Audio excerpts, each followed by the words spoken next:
If there's concrete proof of evolution, does that mean that God didn't create the world? Can a person who is a Christian believe in evolution? If you've ever wondered about that, I'm glad you've tuned in. That's what we'll be talking about today.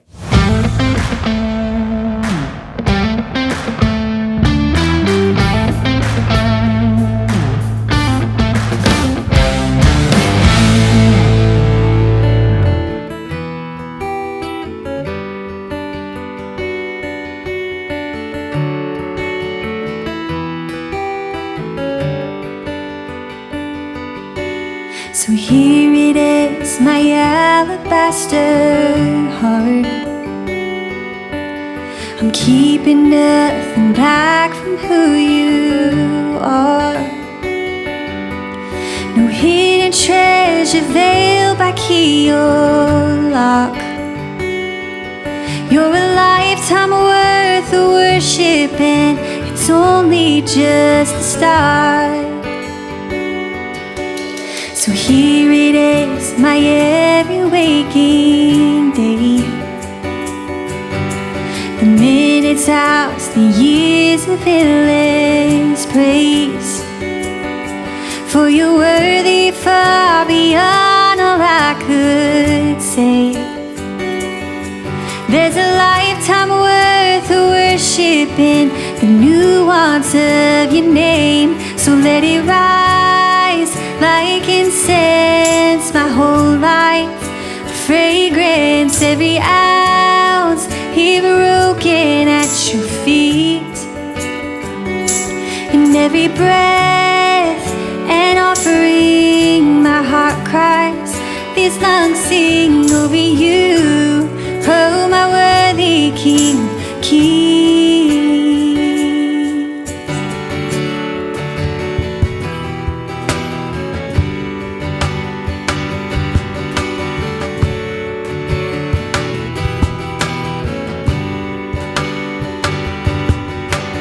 There it is, your alabaster cross, giving all you are for all I'm not. I can't believe that's the kind of King you are.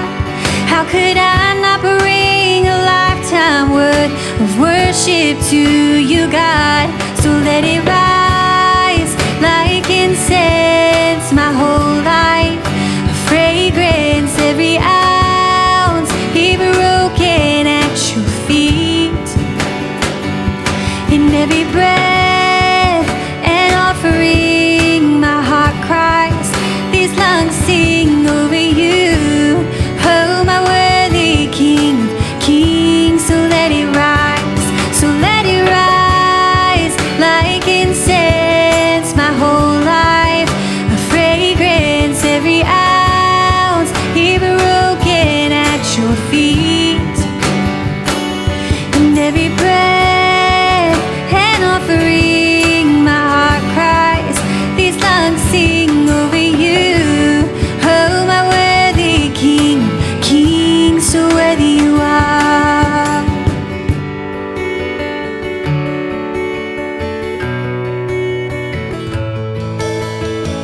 All my love, all my love, all my love, and you can have it all. All my love, all my love, all my love, and you can have it all. All my heart and all my soul, all I own, and you can have it all. All my heart and all my soul, all I own, and you can have it all. All my love, all my love, all my love, and you can have it all. All my love, all my love, all my love, and you can have it all. All my heart and all my soul, all I own, and you can have it all. All my heart and all my soul, all I own, and you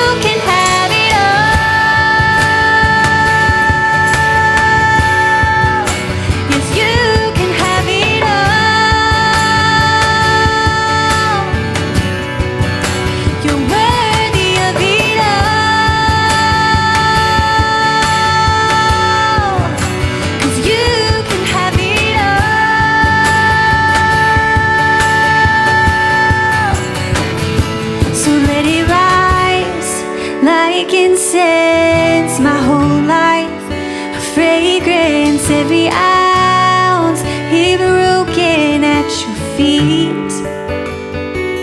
In every breath, an offering, my heart cries, these lungs sing over you, oh my worthy King of Kings. The supposed debate between evolutionary theory and creationism really arose due to a practice often called God of the gaps. And what that means is that every time, basically, whenever there was a gap in our knowledge, our scientific understanding, either we didn't have the technology yet or we didn't have other means by which we could explain something, it was chalked up to, well, God did it, and that's evidence for God's existence. But the flip side to that is that when science evolved, when technology was furthered, and we could begin to explain things on a technical level, that in some people's eyes made God irrelevant. It said, well, God doesn't exist, obviously, because now we know how these things work. And this has prompted creationists to reject things like evolutionary theory, even going so far as to try and use the Bible to disprove certain scientific theories. Let's talk about this plan of yours. I think it's good, except it sucks. I'm no biologist, and I don't have a background in the natural sciences, so I'm not qualified to talk in depth on a scientific and technical level about things like evolution.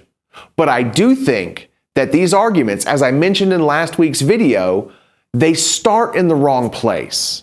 So asking the question, does evolution conflict with the Bible, especially the creation account, starts in the wrong place, sets up a false dichotomy, and then ends up in the wrong place altogether.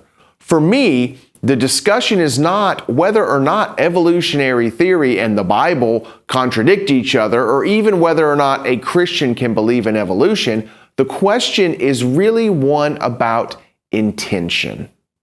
Those on the extreme side of science in this discussion, like Richard Dawkins, who claim to be atheists and claim that science upholds an atheistic worldview, they like to say that there is no purpose behind creation.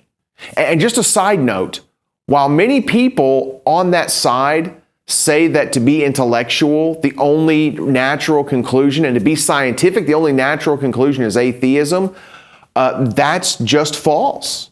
There are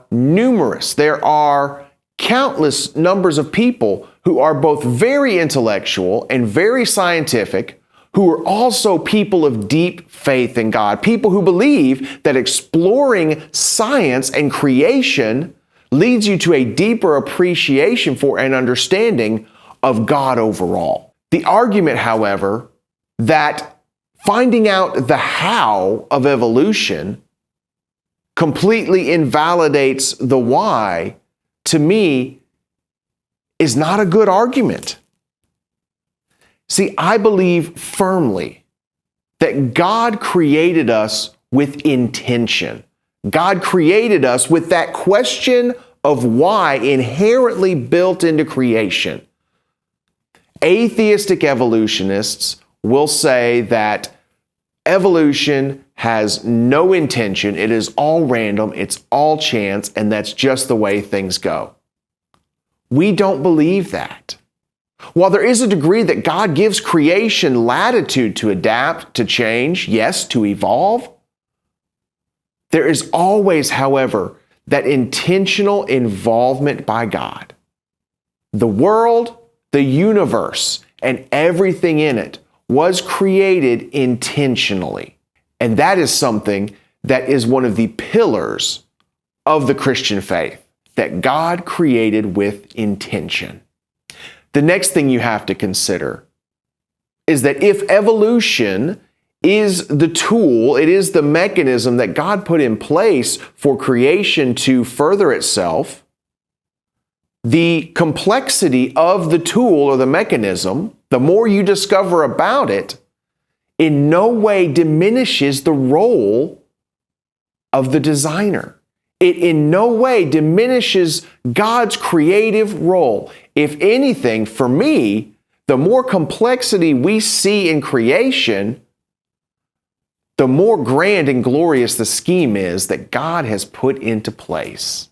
I am perfectly comfortable with evolution being the mechanism that God utilized to allow creation to thrive. So this whole discussion between evolution and God creating is not about a mechanism. It's not about a system. Because even some of your most fundamental creationists will still say that there's a system that God put into place, that there are natural laws, that there are things that God has designed into the universe for it to sustain itself to a degree. Yes, we still rely on God, but God gives creation a level of autonomy. So the argument is not whether or not these things are valid. I think the argument really boils down to a few things. One, does God exist at all? Two, did God create with intentionality? Three, is God still involved? Does God care enough about us to be involved in our world today? So can a Christian believe in evolution? I say yes, as long as we believe that God cares, that God was intentional, and God was actively involved, and God is still involved today. You know, topics like this are always difficult to address, and we went really fast, and we didn't follow really any rabbit trails because it just would have taken too long. So if you've got any thoughts on this, if you've got questions, if you've got doubts, if you've got things you'd like to add, we would love to hear them. Be sure you drop them down in the comments below or send us an email at the link that you'll find in the video description. As usual, be sure you like, share, subscribe, and check out all the other content on our channel. That's all we've got for today. Thanks for watching.